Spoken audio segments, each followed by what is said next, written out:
Say you were a super intelligent alien race who had managed the intricacies of interstellar travel, but not of camouflage. And yet you really wanted to check out those weird humans on Earth. How would you manage that? Maybe you would disguise your spacecraft as something we would never think was an alien spacecraft. Like what, you ask? Maybe like a comet. Maybe exactly like 3I Atlas. Hi, everyone. Brief interruption here. We're going to have a quick addendum at the end of the episode today because some facts about when 3I Atlas would come back and be visible again that every single source I read and all the scientists were saying turns out to be a little off. So we'll just briefly, at the very end, we'll have a little addendum to briefly correct that. Hi, everyone. Welcome to the Weird World podcast. I'm Carrie. Hi, I'm Dean. Hi, Dean. Hi. So, 3I Atlas. Have you heard of it? That's our topic for today. It's all the rage, Carrie. Never heard of it. No. It's like, so it's alien conspiracy? Some think so. Some people have seen this strange interstellar object and said, it's not acting like we would expect it to. Maybe there's something intelligent that's directing it, that's behind it, that's making it do these things or have these characteristics that are unusual and unexpected. Okay. So, on July 1, 2025, astronomers at a NASA-funded survey telescope facility in Rio Hurtado, Chile, saw something odd in the very distant sky, distant as in 400 million miles away, not too far at the time from Jupiter. So the object was hurtling into our solar system at a speed measured in seconds, not per mile, but per second. That is 61 kilometers per second, or around something like 140,000 miles per hour. Very, very, very fast. So fast. Mm-hmm. It came from out of the Sagittarius constellation. So that area of space, that part of space, when we look into space and see that constellation, basically that's sort of like from kind of roughly the middle of our Milky Way galaxy, our spiraling Milky Way galaxy came kind of from the middle of that. We're of course on an outer arm of the Milky Way, as you know. Sure. As you learned from Monty Python, as I think everyone did. Initially, astronomers were not sure if it was an asteroid or a comet, something they weren't quite positive, or something else altogether, thought some astronomers and astrophysicist. The object was dubbed 3I Atlas. Sometimes it has a slash between the 3I and the Atlas, or a hyphen. I'm just going to call it Atlas. Okay. But officially it's 3I Atlas. The 3 and the I, by the way, they come from this being the third interstellar object seen in our solar system ever. Oh. Ever. And interstellar means sort of like not from our solar system. It's from outside. So it just basically means between stars, right? Interstellar, between stars. Right. So it's from a different star. We don't know exactly where. We know roughly the part of the galaxy that it came out of and those stars. But it came from somewhere out there and it's now passing through our solar system. I know, that's surprising. That has happened literally 3 times in human history. Wow. Obviously, who knows? It could have. I'm sure it's happened before, but our ability to detect things and to correct is infinitely better. Still, that's not unusual. human history. I mean, we had that ability. Telescopes. It's visible via a telescope, and we've been watching the skies for more over a century.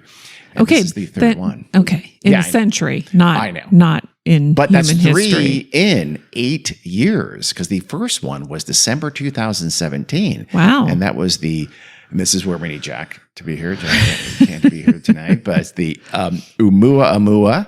You remember that? That was you don't remember that? Because we did an episode on that. Oh. So great. I'm glad to hear that you don't remember that, Carrie.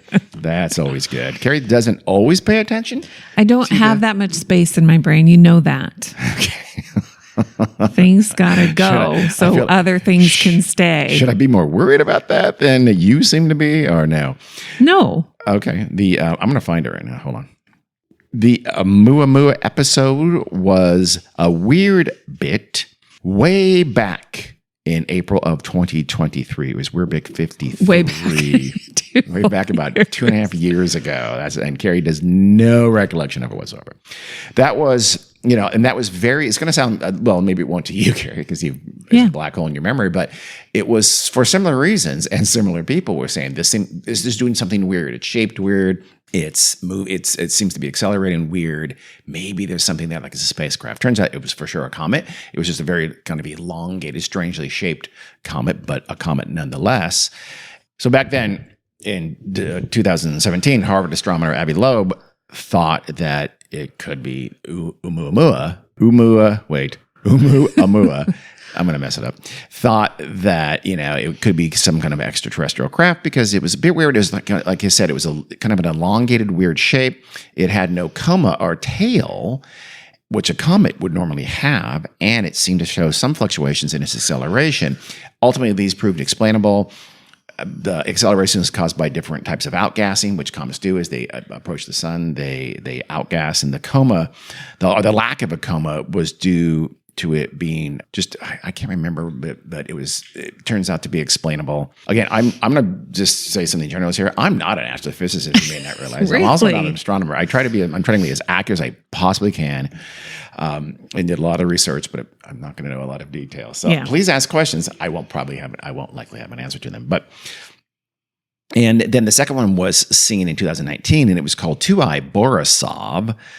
The astronomers who spot an object, by the way, I guess get to name them. And Atlas was named after the station. The station was called Atlas in Chile that found it. And 3I just literally means third interstellar object. So we know that Atlas came from outside of our little chunk of space here in our solar system, and therefore is interstellar because it has this extremely hyperbolic path and was moving at very, very, very high speed. So what that means is that when an object gains, that's moving in the sky, an asteroid, a comet, whatever, it gains speed when it passes large bodies like big planets or sun or stars or nebulae and things like that. It gains speed. That's kind of a slingshot effect. It uses the gravitational force, and if it has enough to escape the gravitation, it actually gains speed as it slings around that body.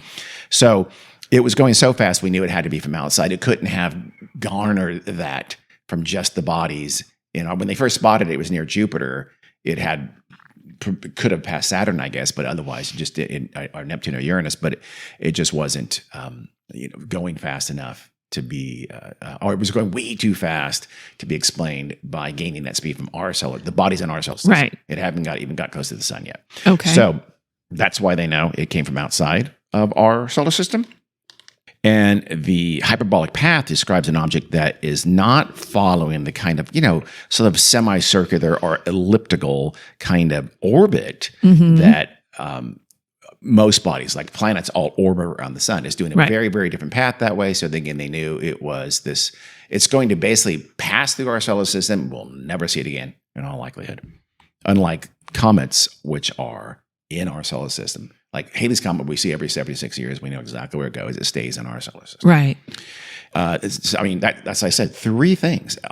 Comets otherwise are always from within our solar system. So the other two, they just pass through our solar system and they're not coming back? They're not coming back. Okay. We will never see Oumuamua again or Borisov. Right. Okay. So Atlas is just making this kind of flyby, and we know from the trajectory and speed that what it is. And I will accept no further questions along that because I probably won't have the answer to I do have another question. Yeah, okay. Maybe I... Could something interstellar come and then orbit like Halley's Comet? My guess is if it did, it would take millions of years, literally millions of years. Why? Because it's going at a very weird orbit. So it's an ellipse would be for it to go turn. Oh, I see what you mean. Monument. I mean, go through a chunk of the universe before it can do a turn and come back around. I'm kind of guessing on that. But okay. I think that's probably true. Astrophysicists and astronomers in the audience, please educate us on that. But I don't think so. I think we're never going to see it again. This is a flyby. It soon became apparent that Atlas was exhibiting clear signs of being a comet. At least most astronomers thought so. Astronomers detected carbon dioxide. Not at first, but eventually they detected some water And that the non-detection of water at first was one of the things that Abbey Loeb thought was an abnormality or an anomaly. They detected carbon monoxide and carbonyl sulfide, whatever that is. And they also said it was kind of icy, which all these things, and it was exhibiting outgassing. All of these things are characteristic of a comet. The outgassing especially started when it got closer to the sun, right? So comets have sometimes been called dirty snowballs. You ever heard that phrase? No. That's kind of what they are. Because they're not like just a big chunk object. They're usually lots of things like rocky and chunks of ice and things like that and tons of dust around it. And they're held together, and I guess I don't know exactly why they're held together as a single, an object that appears like it's a singular object, but they're really not. And they're just hurtling through space. This little ball of material, icy material, because they're out in the cold depths of space, are hurtling through space. In this case, through interstellar, they're going into different. They just happen to be passing through our solar system. Their arc took them through our solar system just by coincidence. And so, when this material of a comet gets close to the sun, it sublimates. That's the process that heat causes rock to emit gas. It's sort of like a chunk of ice being heated, and that creates steam immediately without passing through the liquid water phase first. Okay. That's what happens to comets. And so that's what it's doing, is it is having this outgassing, which is from the ice, and the dust being warmed by the sun and emitting this gas. Does it all work for you so far? Sure. If this gas is visible, it'll look like what's called the tail, or what by astrophysicists is called a coma, because they just have to call normal things a different name. Sure. That's how you do it. The tail typically, of course, point away from the sun, which is normal. And when first seen, Atlas did indeed do this, but more on that later, as you will see. The tail turned out to have kind of a reddish color at first, which indicated dust, which was just like Borisov, another interstellar object, was seen in 2019. It also looked a little fuzzy when you look at it through a telescope, more fuzzier than a star should. And this is because all that dust and gas that surrounds it, especially it's more of that is caused by the heat of our sun. That is what you'd expect from a comet, not an asteroid. So again, these are indications. Hey, it looks to us that Atlas is a comet. Mm-hmm. It's walking and talking and quacking like a comet. It's pretty faint, though. It's actually, which makes it kind of difficult to observe. And right now, by the way, it's invisible because it's gone behind the sun in relation to the Earth. Okay. So, and one last thing, it's really old. Some were between 3 to 11 billion years old. How on earth do they know this? I know. Another outfit estimated 7.6 to 14 billion years old, so it depends on who's doing the estimating. They do this by estimating the age of the stars from the portion of space they believe Atlas originated in. So is out of that Sagittarius area, we think we know that those stars are roughly those ages. We have ways of detecting through their light and things like that. We have ways of detecting, and again, I will brook no further questions on that, of the age of stars. So it's like, they came out of the stars. Those stars are, 7, 8, 10 billion years old. So we think it's a very old object. You'll see in a minute. I'll get to it later. There's another reason to think it's old as well. Okay. And that's to say it's speaking. Yeah. Go ahead. My brain cannot fathom any of this. Yes. But what is one of the lessons of when you're examining paranormal, supernatural, supposed activities? What's one of the things you should always keep foremost in mind? Just because you don't have an explanation. No, it's not that at all. Just because you don't have an explanation for it doesn't mean there isn't an actual explanation for it. That's incredibly critical. That's the I'm dumb. Many conspiracy theories are built on exactly wait a second, I don't get it. Yeah. And I'm a hotel manager in Switzerland, so I think it's ancient aliens. Yes. And that's the kind of thing. And that's kind of my point. I can't fathom how anybody could ever figure out how do we have this knowledge? Science. That's the thing. I can't fathom it. You're not dumb. It's a specialty. It's a but I do trust that somebody knows what they're talking about. And because they can explain how they know that, and through the processes that they do know that, and the way they measure that, and it's all very explicable I'm sure and they grounded. Could explain it to me. I wouldn't understand their explanation. And then I would probably barely understand it and then immediately forget it. Yeah. The universe, just by the way, I'm sorry, let me restate that. Our solar system is about 4.6 billion years old. So there's very, very likely that Atlas is actually older than our solar system. Not all stars weren't all created at the same time. The Big Bang, but the stuff happened after that. Sure. So there were, however, just enough oddities around Atlas and its characteristics to suggest to some folks anyway, and one person in particular, who happens to have a very direct line to major parts of the media, that Atlas maybe was something different than a comet. And that Atlas maybe was not even organic or natural at all, that maybe it was, artificial. And you can imagine where that goes from there. So you might ask, okay, well, wait, can't we just send a ship to Atlas and find out? Go look up close to Atlas. Did you think that? No. A lot of people, some folks at first thought, okay, let's send a ship. They even kind of looked into it at least long enough to say, no. I mean, but it is an interesting idea. You can make contact. Maybe you can get a thumbs up from the pilot of the spacecraft and say, hey, we see you. Okay, I see you some too. People are dumber than I am. No. Aren't you surprised that Elon Musk has not already claimed that he can do it? And if the dumbasses in government would just give him the billions of dollars, he'd be up there in 3 days. I am. I would have thought he had said that by now, but he hasn't, because even he knows it can't be done. The reason is going way, way, way, way too fast. Yeah, number one. Well, otherwise you could theoretically. I mean, Bruce Willis and company did intercept that asteroid a number of years ago and saved humanity. Isn't it too far away still? It won't be.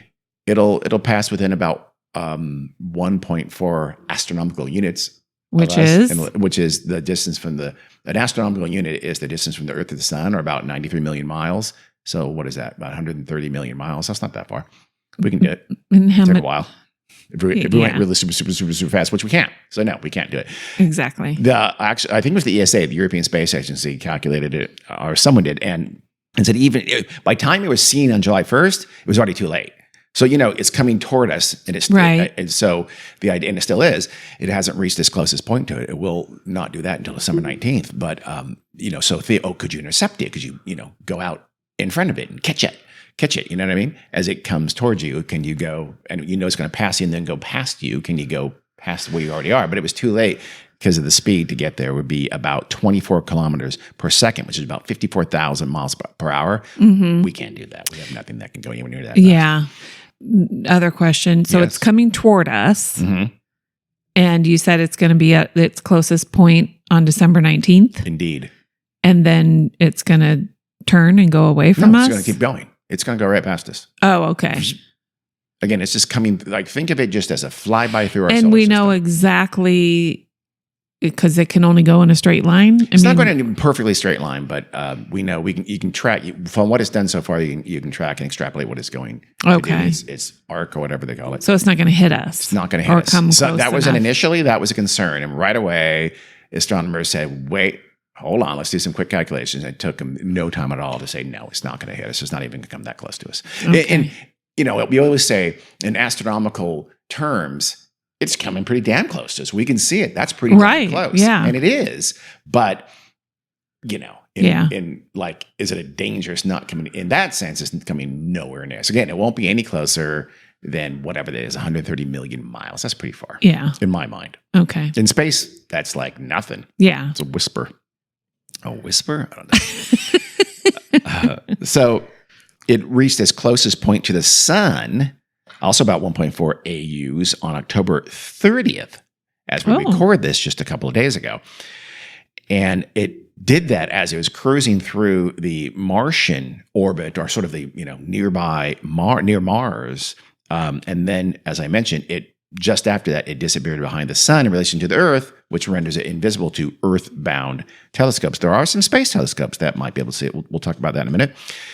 It did leave behind, though, some very provocative questions and just enough doubt for some people to be really interested to see what it does when it passes out from behind the sun in early December. And we can once again start to examine it sometime into, I think, I can't remember. I have it in my notes here later, but later in December, we'll be able to see it again with telescopes. And we're very interested to see what it happens around when it's closest to the sun. Unfortunately, we can't see it because of the sun. Yeah. And that's one of the things that has made it weird or suspicious in the eyes of some folks. So let's do that now. Why do some people, it turns out very few, believe that Atlas is unusual and suggestive of something maybe not natural. Okay. So, like Oumuamua, it's Oumuamua, something like that. Okay. It's bad for me. I'm not good at Hawaiian at all. Atlas does have some anomalies that, at least initially, were kind of unexpected given our current understanding of interstellar objects, as well as comets and asteroids, things like that. Again, I can't stress that enough. Comets are basically from here in the solar system. They're not interstellar. I'm not going to lie. I did not know that. Yeah. I assumed they probably were interstellar. Yeah, and me too. Halley's Comet passes every 76 years. If you think about it, it does make sense that that's within the solar system. Our solar system is vast. Yeah. So it does make sense. But I would have, if you asked me, I would have said, well, aren't all comets interstellar? They're not at all. Again, this is the third ever to pass us. But there are these things that are weird about it. For one, it is really, really big. It's huge. For a comet, it's massive. It is about 1 million times larger than Oumuamua. I pronounce that differently every time. It's about 1,000 times larger than Borisov. We don't know completely how big it is. The estimates have varied. They've ranged from as little as like 440 meters, which is about 0.2 kilometers, to about 11.2 kilometers, which is about 7 miles in diameter. Yeah. And NASA's official estimate is it tops out at 5.6 kilometers, about 3.5 miles in diameter. So that is very large for a comet. Okay. They're usually much smaller than that. So that's unusual. People saw that and go, what's going on here? Comets aren't usually that big.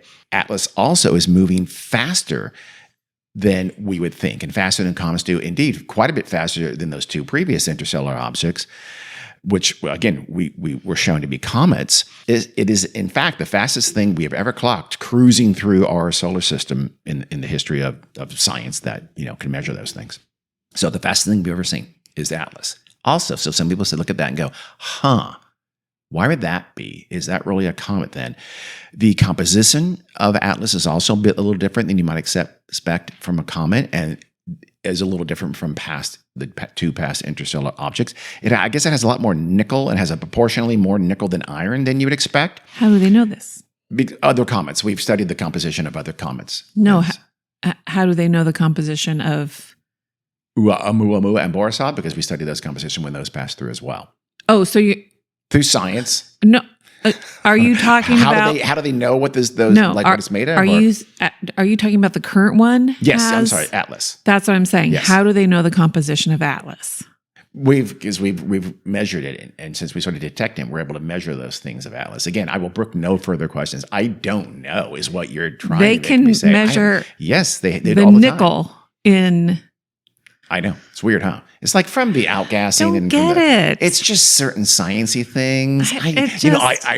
I'm being kind of modest here. I could explain it to you, but we just don't have time. It's a time thing. No, it's not a knowledge thing, Carrie. It's a time thing. I know all the reasons for sure. I would love to. You know what? Off camera.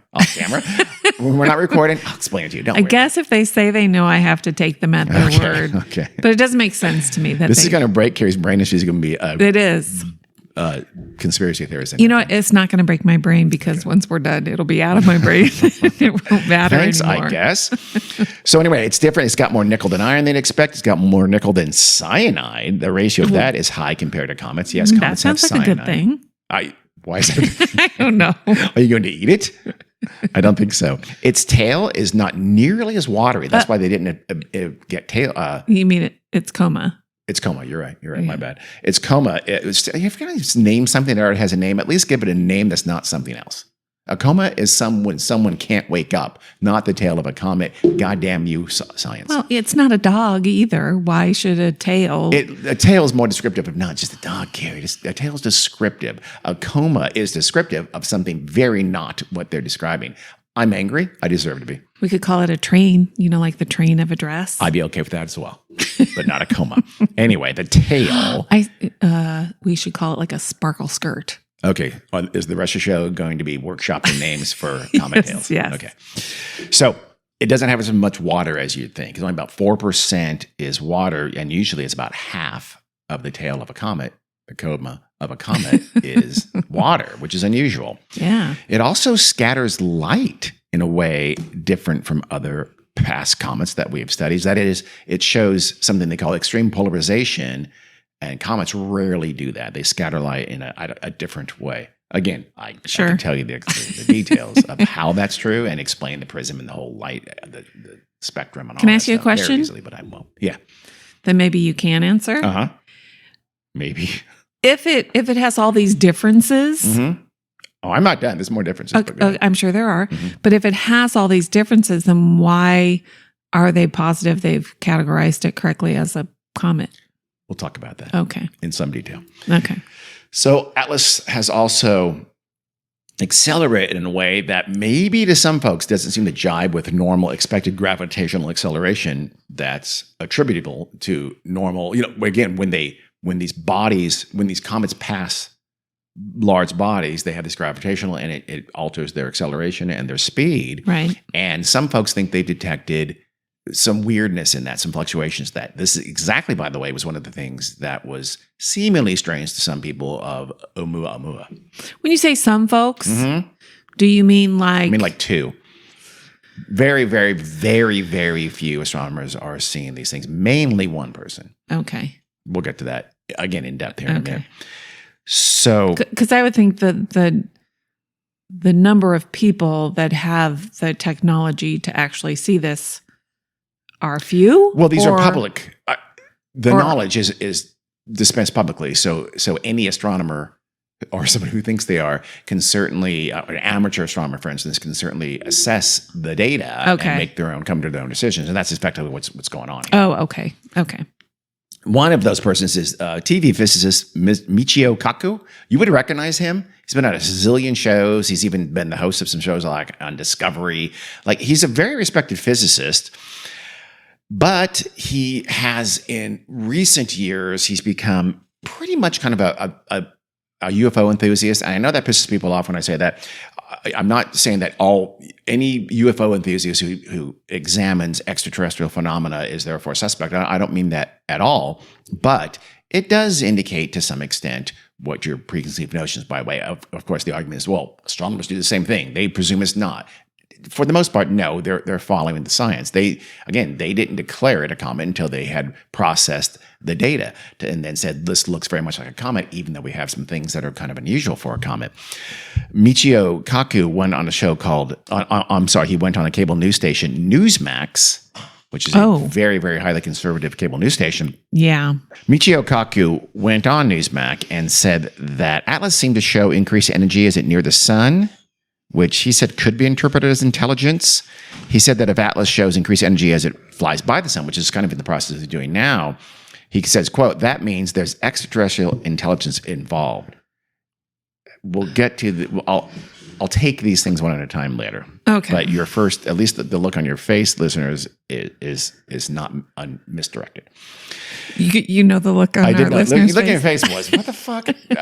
And that's a fair reaction. So Avi Loeb, as we mentioned earlier, he's a highly respected astronomer. He's affiliated with Harvard University.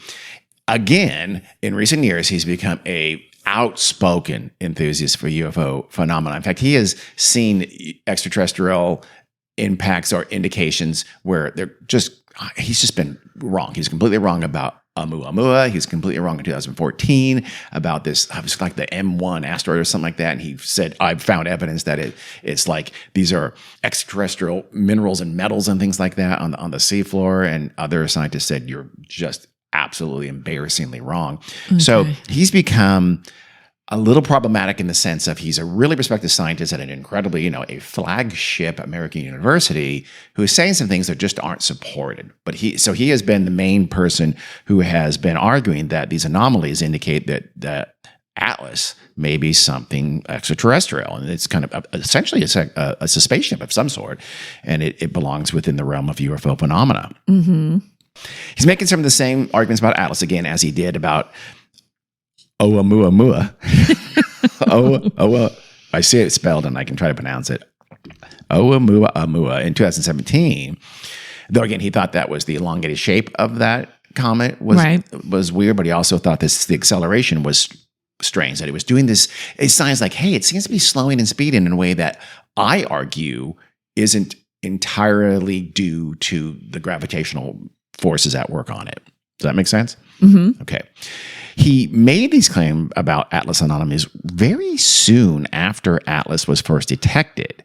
And at one point he said, fairly early on, I think still in July, he said that there was a 30 to 40% chance that Atlas was, quote, alien technology. 30 to 40% chance. Is this Michi? This is Avi Loeb. This is Avi Loeb. Yeah. Okay. Kaku has just cited the acceleration, and he's almost a little more forward-looking. He says, basically, if we see some weird stuff about when it passes around the sun, then, hey, that's going to be an indication it's extraterrestrial. Did Abby acknowledge he was wrong about Oumuamua? I doubt it. I don't know. I don't think he's ever really acknowledged he's wrong about anything. Okay. He also was an advisor to the AARO, the recent government organization that's examining things. And he was a very strong component that everything's an alien. He was I think he quoted about the Go Fast video, things like that. He's very.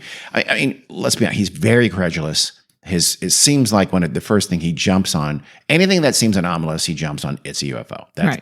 That's in space, or is in the sky. It seems to be his first answer. Now he says 30 to 40%, and that sounds like a massive probability. He describes that as it's a very small probability. No, it's not. Yeah. Abby, agree to disagree. 30 to 40, you're assigning. If you assigned 1 to 2%, you'd probably be going out on a limb. Assigning 30 to 40% likelihood, which, by the way, you clearly pulled this out of your ass. There's no way you can. I love that. And there's a lot of aspects of science where you are asked. That's a very popular thing right now, where assign probability, and it's almost always complete nonsense. It's almost always just your best guess. But if you say it like, well, there's a blah blah blah probability, it sounds like it has something behind it, and it doesn't always. Mm-hmm. And I'm not talking just this kind of thing. I'm talking about in mainstream fields. It's a dumb trend. So he cites, again, the size of Atlas. He cites all that nickel and the ratio of nickel to iron. He also says something about it has this unexpected orbital plane around the sun. I read it. It's just sort of like I don't know why he thinks that's anomalous. It has this unusual orbit in relation to Earth. And to him, anyway, I could not find a reason why. Okay, why that's weird. Right. Tell me why that's weird. He's like, this is as a 0.202% likelihood by chance, and nowhere can I find why that's true. Admittedly, though, I didn't read his whole. He has a blog, I don't know, on Medium, and I didn't read the whole thing. I don't have access to it. I didn't, but he says that's the orbital plane of Atlas is odd and unusual and unexpected. He says also he finds suspicion that it passed through Venus, Mars, and Jupiter on its way to the sun, and eventually it'll pass not that close to Earth. And he says that can't be a coincidence, because remember, the planets orbit, they're in different places, they're not lined up. Right. So, but the fact that this thing passed fairly near 3 of our planets to Ivy Lobe is suspicious. Like, okay, it seems like that's planned or directed in some way. And he has a ton of these probabilistic calculations. Oh, there's a 0.3 to 0.5% chance of that make these things sound like it's just impossible when you kind of accumulate them. So Loeb sees that also this unusual acceleration of Atlas is evidence that, quote, might be the technological signature of an internal engine. So he sees these accelerations and decelerations as that's an engine, right, or braking and an engine. He also sees that how Atlas turned kind of a bluish. Remember, his first kind of red, it turned kind of bluish as it approached the sun, which is its perihelion, which is the point where an object gets closest to the sun. Okay. He sees that the bluish haze was odd, noting that comets would usually be more reddish due to how cold they are and how dusty they are. Again, we'll look at that claim in a minute. Mm-hmm. And again, this heat to him suggests an engine. So Atlas is an engined, powered alien spacecraft. You can't, I don't know that he ever says it that bally, but it's clearly what he's implying and intends to imply. Because he knows alien engines must be hot. Yeah, you have to assume, yes. Loeb also finds suspicious that Atlas will not be observable from Earth when it passes behind the sun, because it's kind of a critical period for measuring these things, but it's not going to be observable by Earthbound telescopes of the science. So it's like, he says, was this a mere coincidence or a result of orbital design and basic astronautics? ? End quote. So basically, it's going behind the sun and being invisible to Earth at this critical period. To hide from us? To hide and do some crazy shit, apparently, yes. He said that, quote, for a spacecraft, perihelion is the optimal time for either acceleration or deceleration by an impulse from an engine, thanks to the gravitational assist from the sun. This is also true of a mothership releasing mini probes that maneuver toward the planets. Unfortunately, we cannot observe 3I Atlas from Earth at this opportune time, which raises questions of whether its trajectory was fine-tuned by extraterrestrial intelligence. I know you're chomping at the bit. We will get to it. We will get to just how weird and anomalous these things really are in just a moment. He also worries about the dangers posed by Atlas. I mean, he really is kind of an alarmist. He's basically saying this thing is potentially dangerous to us here on Earth, to humankind. He says, well, because it could be a Trojan horse, Gary. Have you not thought about that? Maybe you should have. Maybe you should be a little more worried about life on Earth, Carrie. He said that it may be a, quote, Trojan horse made by some alien enemy. I'm no longer, just Trojan horse was in quotes there, by the way. Mm-hmm. And we are completely unprepared for such an event. Quote, as far as I know, there are no protocols for responding to the discovery of functioning alien devices near Earth, end quote. Carrie, we're not ready for what they're bringing. No, we're not. Because as far as he knows. Here's the thing. Would he know about those protocols? He's never been in government, so he wouldn't know those things. But also, I mean, what would you do? Yeah.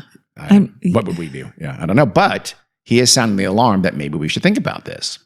But he did that on... We're not prepared for shit going on next door.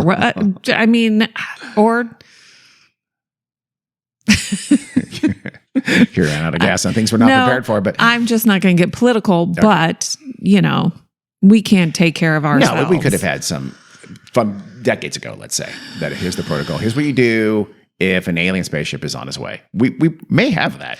I wouldn't be surprised if we do. I'm sure we've thought about it. I hope so. But if not, we should. I don't think we've gotten very far. Okay. Now you're just guessing at what those protocols are and how detailed they are. We're both just guessing. But here's the thing. So is Avi Loeb. But he's gone on really quality science-based shows like, the Joe Rogan podcast, and he's talked about this. And what's happened is that what he's saying, again, he has really good access to a lot of media, a certain type of media, and this has cemented. So a lot of people, millions of Americans are like, oh my God, 3I Atlas is a spaceship. 3I Atlas must be a spaceship. We're all amateurs, especially in something that's very technical. It's breaking your brain. Yeah. Astrophysics breaks everybody's brain except Neil deGrasse Tyson and a few other people. It's very complicated. It's very mathematical. It's extremely complicated science. And so Avi Loeb can cite all these things and no one's going to sit there. Yes. It's not one of those things you can easily apply. Some of these things you can apply just sheer logic to. With just the most recent things these anomalies I just said. Yeah. When you made that face, you can absolutely apply some logic to some of these things and say, that doesn't sound right to me, Abby. And we will do that in a minute. But he is kind of sounding the alarm on a recent episode of Mayim Bialik's podcast. Okay. Another quality show who she gets a lot of credit for having I think she does have a degree in astrophysics or something like that. From Caltech or something like that. No? She has a PhD in like neuroscience or something like that. Okay. Yeah. I don't think she's smart, so I'll go on her show. She is smart. Yeah. But yeah, no, but still, he's saying these things. It's fine if you want to be a popularizer of science. Yeah. But I don't think that's his goal. He told Mayim, if you want to take a vacation, take it before that date. And the date he was talking about was when it passes behind the sun, because who knows what will happen. That date was October 29th. We do know what would happen. Nothing happened, and no word yet on whether Mayim went on vacation or is still on vacation. But he is, so it gives you a sense of flavor of he's an alarmist, and he really does paint the worst possible picture. I need clarification. Yes. If you want to go on vacation because... He meant like, you better do it now because some bad shit's going to happen. Because the Earth is going to explode? No, because the aliens are going to be here. Oh, okay. Yeah. Well... It doesn't make a ton of sense. So why is a vacation the most important thing in somebody's life? A better way to. I thought it was, or is it like airplanes won't be able to fly? I don't think so. Okay. Not a listener of that podcast though. Okay. So what should we non-astrophysicists make of all this? So let's take these supposed anomalies one at a time. And again, this is my doing research, looking at what Avi Loeb says and looking at what I'm not going to, pretty much every other astrophysicist and astronomers say, and just assessing the evidence in a calm, cool, rational, logical way. So let's talk about the size. So the size of it, Loeb estimated that Atlas had a diameter of 20 kilometers around, which is really, really big. And it is really, really big, but he was really, really wrong. It's nowhere near that size, as we know from just a few minutes ago. It's at most 11 kilometers in diameter, and that's the most extreme by far. Again, NASA puts it at no more than about 5.6 kilometers max, and as small as about a half a kilometer. That's about 440 meters in diameter. So we're really not sure just how big it is, but let's say it's something like 5.5.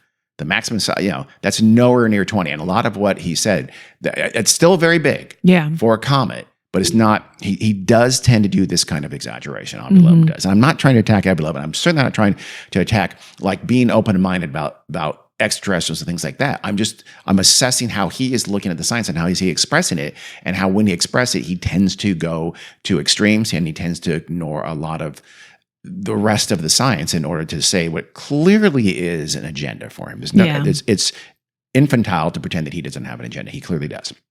The speed of Atlas. It's moving through our solar system at tremendous speed. That's absolutely true. But stop and think about it. Something has to be the fastest interstellar object. This is the third interstellar object. It's the fastest one yet. It's faster than comets.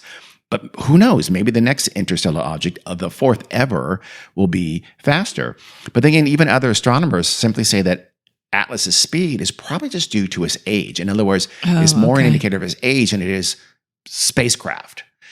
Moving through interstellar space for a very long time gives that object a ton of opportunities to pass by these large bodies and get faster and have that slingshot effect. What about size? Does size affect? I think it probably does. And it being bigger than the other two. I just from, basic physics that I also don't know much about. I think the size does have something to do with that. So they think it's just very, very, very old. Well, I mean, isn't that the whole thing in a typical science experiment? You go onto the roof and you drop two objects and you think the bowling ball is going to fall faster than the golf ball, but they don't. They fall at the same speed. You're right. Because of gravity. But that's gravity. Yeah, that's not necessarily... I don't know the answer to that question in terms of the size of it. Yeah. But in terms of the age of it, or that's what most astrophysicists and astronomers think, that it's going so fast because it's really old. Yeah, okay. And again, the portion of space it came out of is a very old part of the universe. So, and the slingshot effect, that explains that. I mean, we've known that forever. Yeah. That's been in every science fiction series eventually is going to talk about the slingshot effect in some way. So that's very explicable. Yeah. If anything, it's an indication that it's not artificial, because then you have to explain why it's going so incredibly fast for a, creature-powered spacecraft, which seems inexplicable, unless they're really good at speed. So do they know how long it's been traveling? They think as long as when it was formed. So again, it could be 5 billion, could be 7 billion, could be 11 billions of years old. Yeah, billions of years. So fuel source for, I mean, I know fuel source. I know it's the explosion that creates it. No, I'm saying for the people who think it's an alien ship. They would say it's not really 11 billion years old. It's disguised as a comet. That's the whole idea. Or it's alien technology. They have an unending fuel source. You know what I mean? Yeah, but you don't have to say that. If it's alien, if you think it's alien, you don't make anything. I think if you're going to argue it's alien, you're going to argue it's not anywhere near. It's not that old at all. It's just disguised. Again, we think it's that old because it came out of space. I don't think we can't carbon date it. Yeah. So we don't. That's a tenuous guess from science. Yeah. Okay, gotcha. And so what about all that nickel? That's another one that seems weird and anomalous in Atlas that Carrie's very concerned about. I'm not concerned about it. I just don't know how they know that. Yeah. Well, I'm just going to say, again, I will explain this later. Okay. He won't. I will. No, I will. Comets don't usually have that much of that heavy metal, so this might be unusual, but nickel is in comets. So it's got more nickel than a normal comet that we've seen in the past does. The ratio of nickel to iron was also part of the question in Atlas, but most astrophysicists just again say this is still possible. Right. It's within the composition of Atlas is within the realm of the possible. It's just unusual. So the smarties aren't alarmed by it. Smarties, they're not saying, "Whoa, not, this is weird." No, they're not. Another question? Yes. How many comets have we seen? Comets. There's tons of comets, but again, they're all from our solar system. Yeah. I don't know the number. Okay. But it's a lot. Plenty. We've seen a lot of comets. We've studied comets for a long time. Okay. I mean, I don't think it's like, I don't know. It's probably not a gigantic number. Yeah. But we've been studying comets for decades. Mm-hmm. And this is from what we know about comets, this is unusual. But again, this is the third interstellar object. Right. There's reason to think it would be different since it's interstellar. Yeah.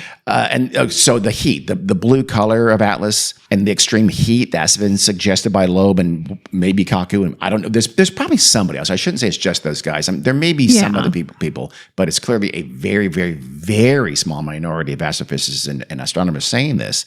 But they say, okay, that extreme heat, that blue color, is that weird? Again, most physicists say that, it turns out that we expect objects to heat up when they approach the sun, and that can turn them bluish with the gas emission caused by that rising heat. So I was thinking that's why your face when they said, "Oh, that's weird. It shouldn't be." Turning that and heating up and turning blue. It's exactly what we expect, actually. That's a strange one for even Loeb in my mind. I can't see why he's citing that as an anomaly. It doesn't seem like it is an anomaly at all. Mm-hmm. So it's just expected. Is it hotter? Is it bluer? Maybe. But again, it's not absurd. And even Loeb, by the way, he admitted the color and the heat signatures of Atlas were entirely explicable. He sort of gave the rest of the astronomers that one. And he said, it doesn't have to be from a hot engine. It could be from the ionized carbon monoxide in comets. And this happens all the time in comets. So he kind of acknowledged, okay, yeah, I'll give you the blue and the heat. Atlas also there's another anomaly I didn't mention earlier, but I'll mention it now, is that as Atlas approached the sun, its tail, or as Carrie likes to call it, its coma, seemed to flip direction. So in other words, they normally face away from the sun, because you expect that is sort of pushing those gases away from the comet. The force of the sun is in the heat of the sun. Yeah. It flipped and seemed to be pointing at the sun. It's like, oh, what's going on here? It turns out that's completely normal. It's so normal, it even has a name. It's called an anti-tail.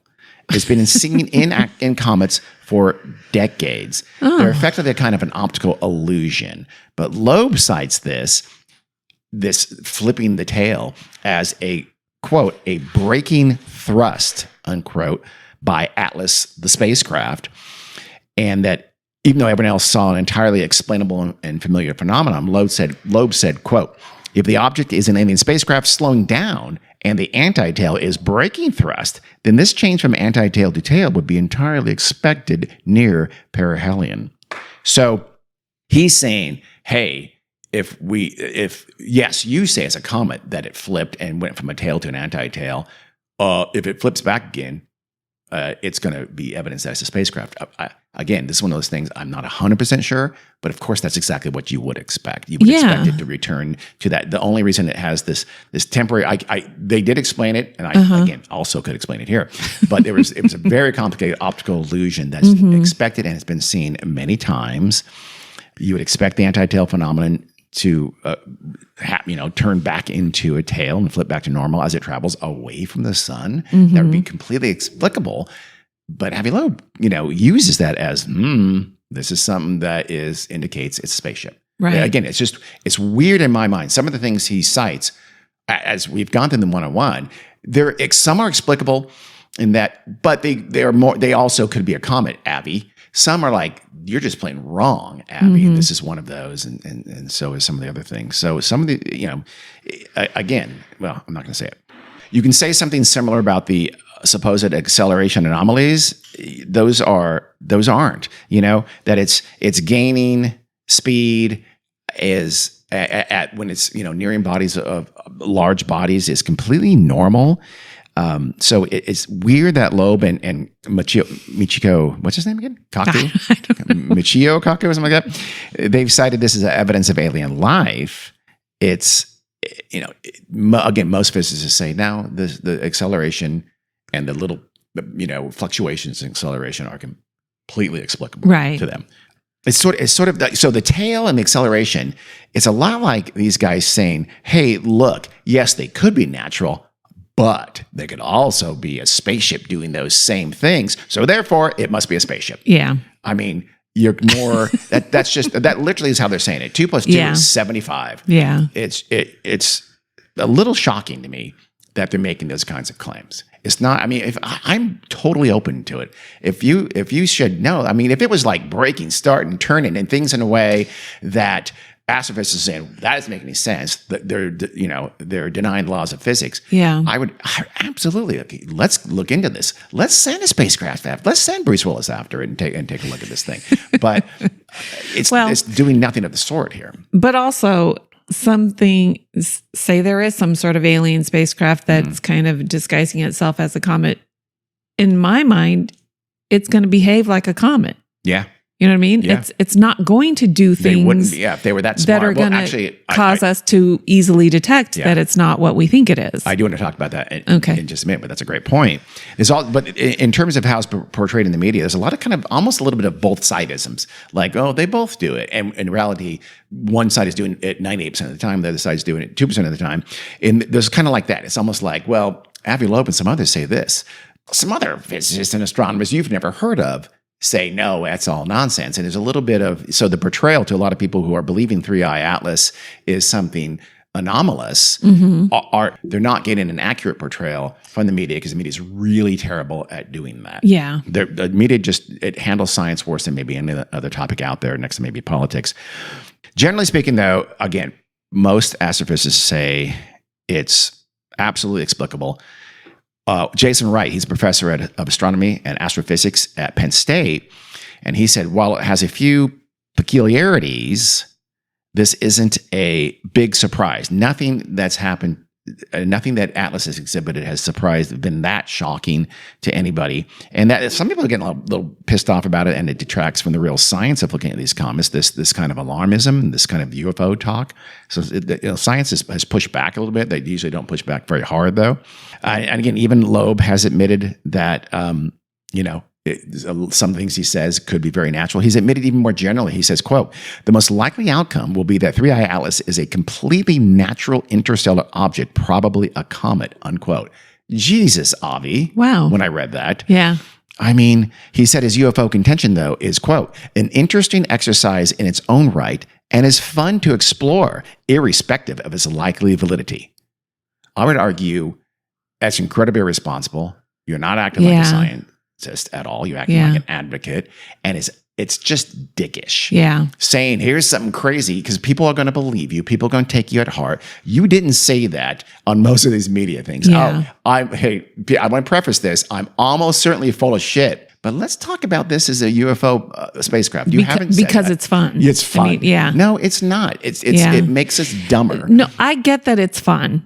It is fun. It is fun to speculate and kind of fantasize and the what if and. Do you say 30 to 40% likelihood? No, You do not say that. Yeah. You say, I don't know. It's just there's a couple of things that are weird. Let's look at that more. That's fine. Yes. But he's not doing that. Yeah. He's being, in my mind, it's not okay and it's not innocent. It fits a pattern of him. He is an alarmist. He is attention seeking. He has made these unsupported claims of extraterrestrial phenomena in the past. He's been proven wrong every single time. I was going to ask you about that. He's at Harvard. Everybody thinks he's a genius. What I was going to say is maybe he's not satisfied with being an astronomer or whatever he is at Harvard. I'm convinced. And he's selling books. Yes, he's going to make a lot of money on the lecture circuit. Yeah. There's a lot of money to be made in UFOs. Yes. I think he exhibits a lot of dishonesty, and it's always in one direction, and it's in a direction you can make a lot of money from. Well, that's what I was going to say. So, do we think he truly believes this? Or I wasn't going to talk about that. Yeah. But since you brought it up, okay.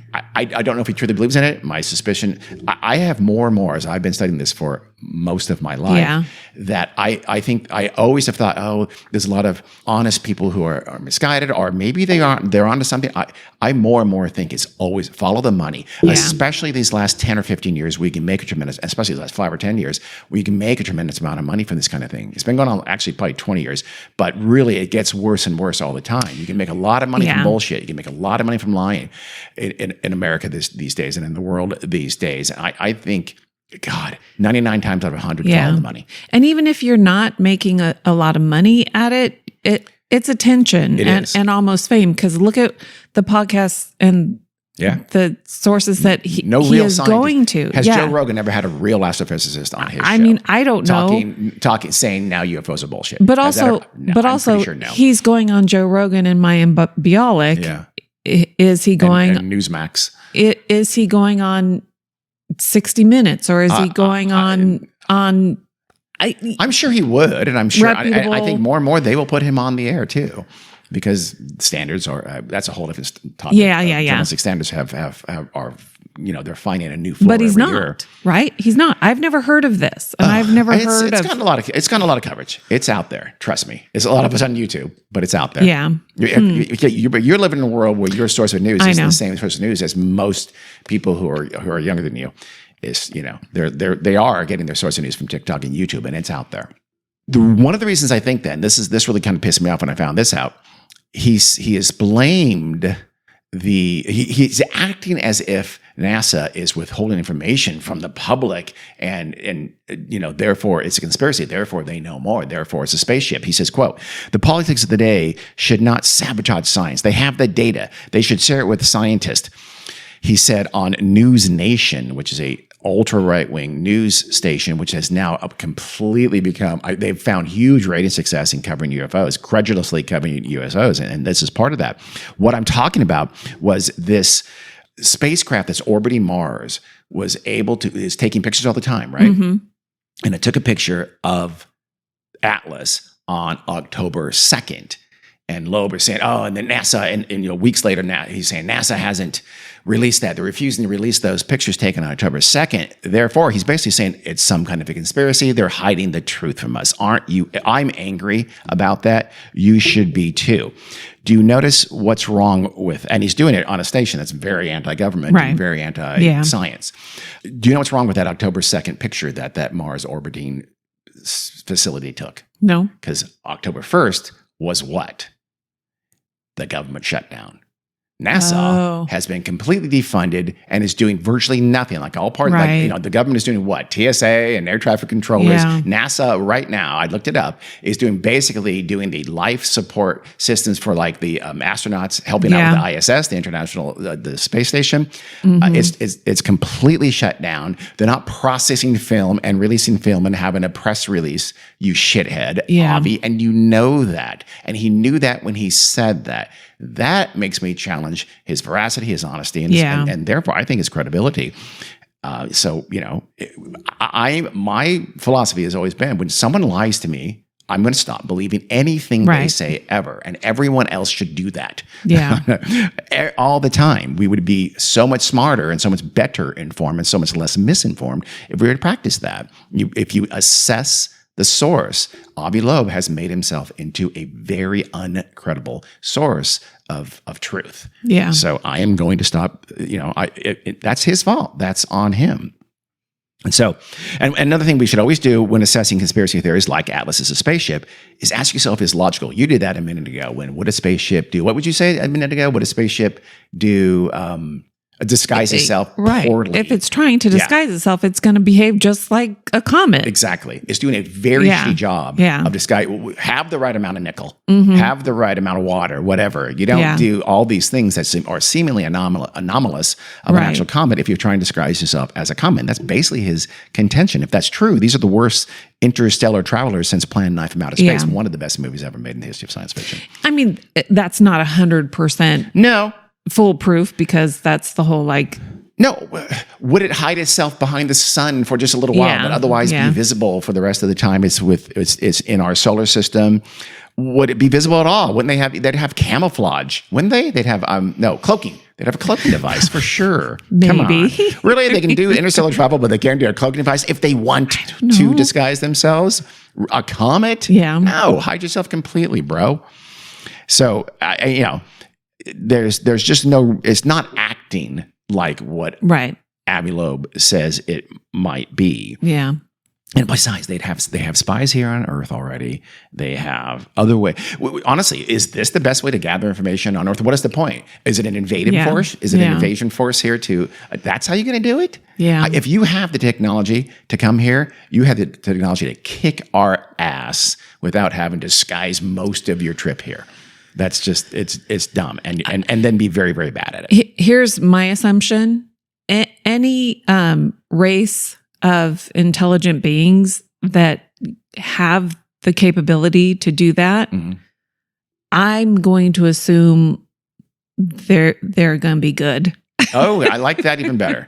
So maybe it's not something we should worry about. It's Avilab too. He says, "Oh, we really should be worried." You know, he's trying. He's a because what gets more attention? Fear or hope? I know it's fear every time, and he knows that. And I'm just basing that on that's an incredible amount of intelligence. But apparently you haven't seen Starship Troopers. And they would have to be so much more advanced than we are. Yes.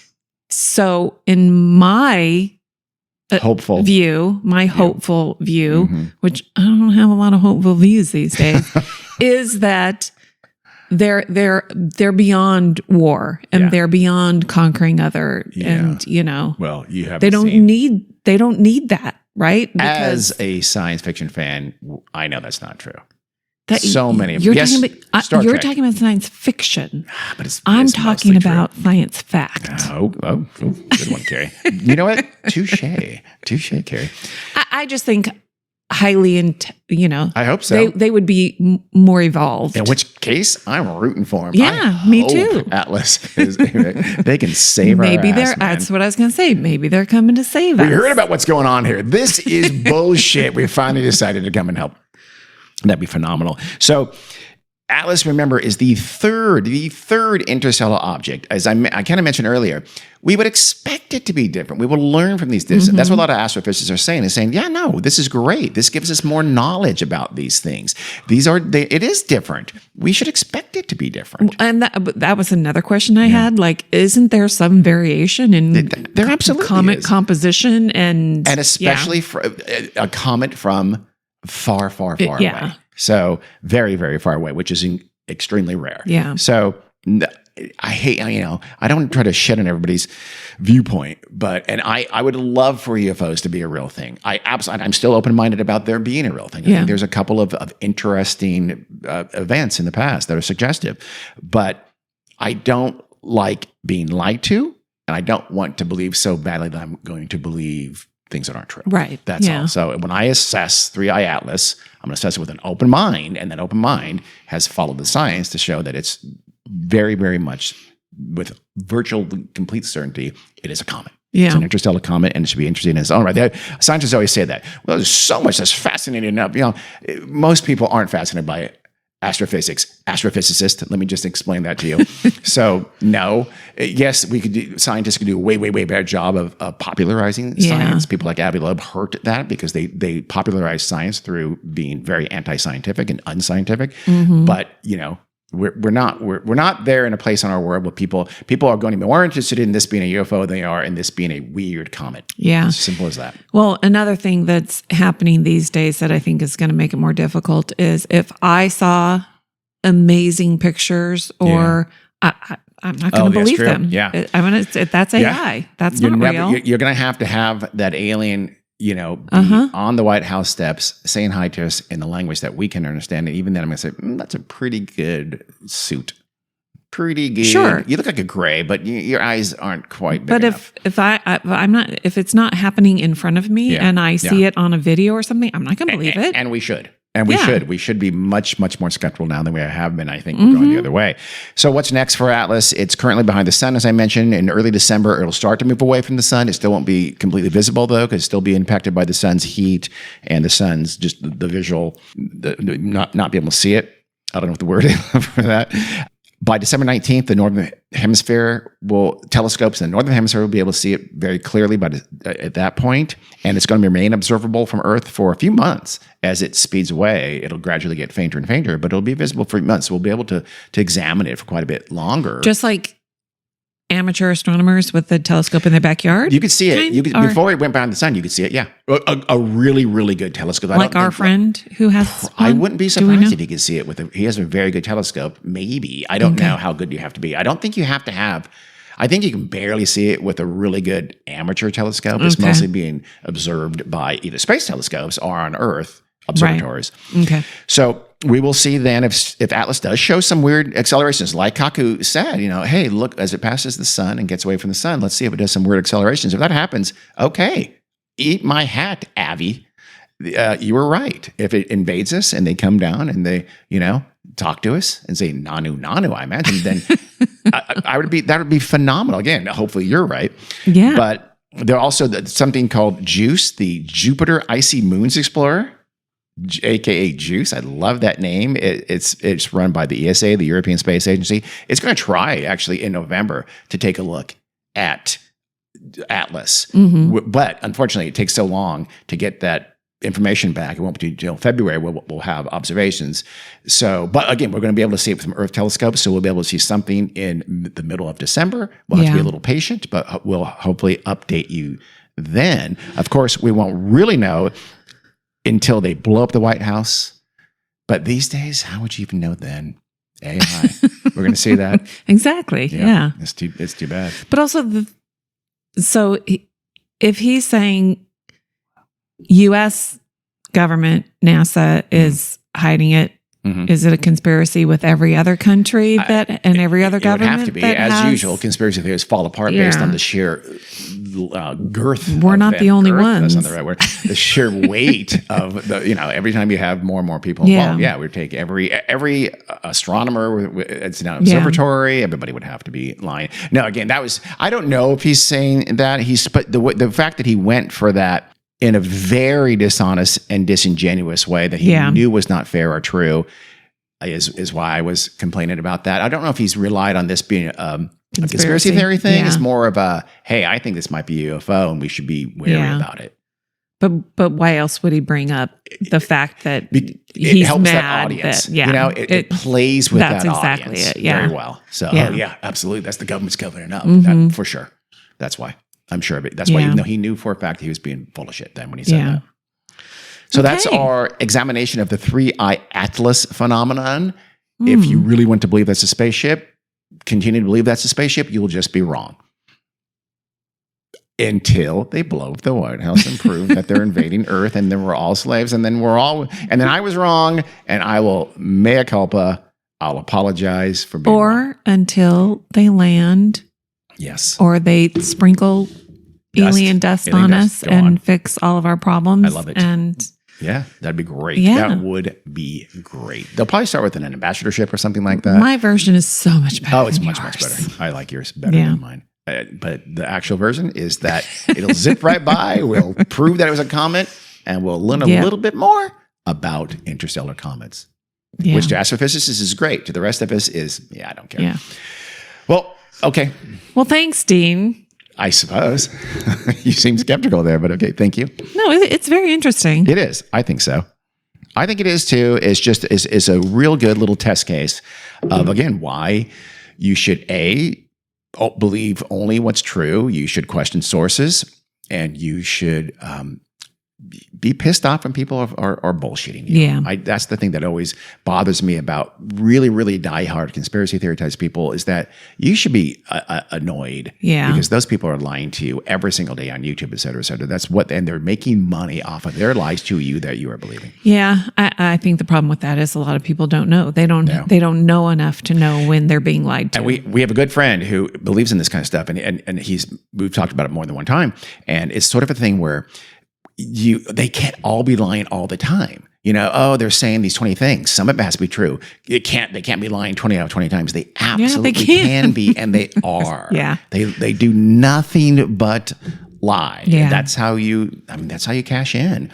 So they can and they do. Yeah. And they will continue to do so until you stop believing it. Yeah. I'll get off my soapbox. Okay. No, I won't. Okay. Well, anyhow. All right. See ya. Thanks for listening. Hi, everyone, again. Here is a little correction to the discussion earlier about when 3i Atlas would be visible after it came out from behind the sun during its perihelion, where it came close to the sun. Everybody at the time, several days ago, was saying, oh, this will be sometime, November 9th or the middle of November or something like that, or even into early December on some of the sources. So it turns out they were way off. It was December 19th. No, December 19th is when it's going to be closest to Earth. Oh, and that's still okay. true. But being visible again after going behind the sun was like all kinds of different, they said sometime November or sometime, but it happened actually pretty quickly. Okay. By November 3rd, just a couple of days ago, 3 days ago, when we are posting this, this will be uploaded on November 6th, a observer, a person named Qicheng Zhang, a postdoctoral fellow and who had access to the Lowell Observatory in Arizona, a very powerful telescope in Arizona, was actually able to get pictures of the 3i Atlas coming back barely on the other side of the sun. Oh, okay. And so it was a surprise and a shock to everyone. He was able to get it. And the telescope there apparently it's almost unique in that it can take pictures of the sky at a very, very low angle. And so most are a little bit of a higher angle. So the 3i Atlas is coming out from the sun at a low angle. It's going to gradually get higher and higher in the sky, and it'll be visible very soon to just about everybody. But if you have, even with a powerful telescope, because he tested it with his own really good telescope, a regular telescope, he was able to see it faintly. It's like a smudge, he said, but you can see it if you look in the right place and have the right conditions when it's very, very low to the horizon, I guess, something like that. So again, we're not astrophysicists. At least I'm not. Carrie might be. A few credits shy. Okay. So all right. I can't really call myself that. That's good. So anyway, that's just to correct that record. Another point, though, that has been coming up is that it continues, the 3i Atlas continues to be, kind of controversial. And let's be honest, and even astronomers acknowledge this, is that we're talking about 3i Atlas because some people are saying, like Avi Loeb, that, it's some kind of an alien craft or something like that. It's not of natural origin. Well, to that list of folks who believe that, you can add now a well-known scientist named Kim Kardashian. Have you heard of her? Astrophysicist Kim Kardashian? Sure. She has recently expressed an interest in 3i Atlas and wants to know what's going on with this whole 3i Atlas thing. This started when, apparently on the latest episode of I Didn't Even Know There Was a Kardashian Show, apparently there is. And Kim has been, I guess they're doing some Kardashian episodes and filming on the set, or they did it, I'm sure, of her television show that recently came out. Also didn't know she had a television show. Didn't know she had a television show, didn't know she was trying to be an actor. Turns out she's not. She's horrific. It's getting some of the worst reviews in the history of TV. I honestly don't know what it's called. I read it. I don't remember. This is part of the episode where we need Emma. Yes, she would know all about this. We need a Jack for the science stuff, and we need Emma for the Kardashians. You're absolutely true about that. But so what she said was something like she went on, she says, the moon landing was a hoax. And she's telling her co-star, Sarah Paulson, from American Horror Show and other shows, who's a very good actor, this stuff. Apparently it's while they were filming this TV show, and it got its way into the Kardashian reality television show. And I think, to her credit, from what I read, Sarah Paulson's just going, and just sort of nodding like, okay, you're insane. But she's going off about how the moon landing was faked, and Buzz Aldrin had said so. And Buzz Aldrin even said, I guess it's all over the internet. You listeners, you may have heard of this, but there's supposedly a quote from Buzz Aldrin that the moon landing, quote, didn't happen. But it's from a 2015 interview that he gave, in which the interviewer was talking about this horrible, scary moment that on the first, because Buzz Aldrin, for those of you who don't know, was the second person on the moon. And Kim Kardashian, by the way, said something like, Buzz Aldrin said there was no moon landing, and that other guy being Neil Armstrong, just the first person who ever walked on the moon, an extraordinarily famous person, but he's the other guy because her knowledge of the moon landing comes from YouTube's conspiracy videos. And so Buzz Aldrin, it turns out, he said in that interview, it didn't happen. And that's shown on YouTube and things like that. And TikTok, I imagine, Yeah. as if Buzz Aldrin being asked about the moon landing, and he says it didn't happen. It's not saying that. It's like he's saying specifically this moment you said was so scary, that didn't happen because it wasn't very scary. Yeah. We were never scared. That's what he's saying. So it's just a childish, out of context quote. Yeah. There's also flat out AI things out there saying that Buzz Aldrin said that there was no moon landing. I was going to say, we are going to probably be seeing more videos of Buzz Aldrin and other people saying Buzz Aldrin things. literally punched a guy in the face who was a conspiracy theorist who kept on like hounding him physically, would follow him around saying, you're lying about the moon landing. It didn't happen. Buzz Aldrin actually punched the guy in the face. So Buzz Aldrin does indeed believe that the moon landing happened. The reason I'm saying this part is because she was corrected about the moon landing by none other than Sean Duffy. Sean Duffy is Secretary of Transportation. His experience with being a cabinet secretary was, of course, being on a reality show, because that's how Donald Trump picks cabinet members. And he is now the acting director of NASA. Sean Duffy, whose qualifications are being on the reality show, is the director of NASA. To Sean's credit, he said, no, Kim. He answered her on social media. No, Kim, we've been to the moon 6 times, which for a fact he looked up. Yeah. And, and so Kim just immediately pivots to, and I quote, so what's the T on 3i Atlas? Now, hold on for the rest of that quote. What's the T on, which means gossip, on 3i Atlas? Question mark, exclamation point, question mark, exclamation point, exclamation point, exclamation point, exclamation point, exclamation point, exclamation point, exclamation point, question mark, question mark, question mark, question mark, question mark, end quote. That's how you do social media, That's Dean. absolutely how you do social media, and none other than the brilliant scientist, astronomer, Kim Kardashian. To which, again, to Sean Duffy's credit, he said, no, 3i Atlas is a comet. And so good for, and I guess the implication, and we're safe. Yeah. The aliens aren't coming to kill us. Yeah.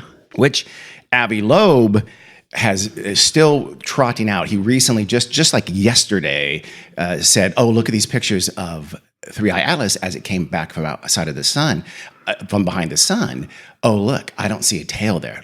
Oh no, he's still was right. hammering away on this stuff. He knows we're going to see a tail in a day or two. As we're speaking, maybe we'll have a quick update when we do, but there's no question, and he knows it. And his response to this, when people are saying, you need to stop saying this, why are you kind of implying that's an alien technology?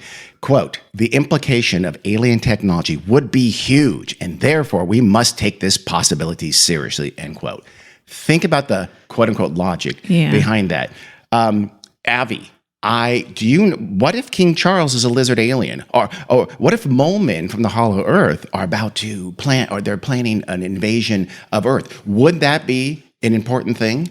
Would an invasion of Hollow Earth mole men be important? It would. So therefore, by your logic, we have to take that it seriously. seriously. You could insert any weird, bizarre theory. Literally anything for that. So again, I'm not trying to beat on him, but he is someone who shouldn't be taken seriously. You're not. I've done a really good job doing that. I'm not being biased against him. When I knew his name from the past, and when he first started kind of reappeared into the public realm with the AARO and all that stuff, and he started, really, he's been everything's alien technology now for a few years, and it's embarrassing. It's clear what he was once a very well-respected astrophysicist and astronomer, and he's seen where you can get a lot of attention by saying certain things in our society, and he's gone that route, and it's kind of sad. How old is he? Oh, he's probably in his 60s. I don't know exactly. Yeah, he's facing his mortality. No, I don't think he is. I think he's the other way around. He's trying to. He's been, and again, you look at his past. He's been doing this for longer than people think he has, and it just hasn't hit. I think he's finally hit his stride of gaining a lot of attention by saying the kinds of things that get you a lot of attention. Yep. And he's kind of gone over to, I think, the truth of it. Be damned. He's not really interested in that anymore. Yeah. Again, I'm not trying to judge him by what he's saying and the evidence-free things he says and the illogical, like I just said, the ridiculously illogical things he said, and again, what I talked about earlier in the show when he makes pointedly untrue comments like, "Oh, they're hiding these pictures that he knows are not being hidden. They're just because of the government shutdown that we aren't seeing them." When he says things like that he knows to be not true, he loses credibility and he shouldn't be believed anymore. That is just I'm assessing if you say things that aren't true repeatedly and that you know are not true repeatedly, you don't have any credibility, and we should stop believing anything you say, period, until we can prove it from better sources. That's Abbey Loeb. Yep. So that's the story. That turned into a brief. We have more news on how early visibility of the 3i Atlas into a diatribe about Abbey Loeb. I apologize for that. And Kim Kardashian. Which she deserves. Actually, they both do. But I just, with a weird what's cameo. What's the tea on 3i Atlas? Just okay, with a weird cameo by Sarah Paulson. Yeah. And Buzz Aldrin. Okay. Well, that's the update. I mean, again, if something big happens, we'll give a brief sort of weird news update maybe on 3i Atlas. But until then, it's a comet. I wish it was a spacecraft. We'll call it breaking news. Breaking news. There we go. I hate it. Every day I get breaking news notifications on my phone. About 3i Atlas? No, about stupid stuff. Okay. Okay, thanks for listening. Bye. Bye.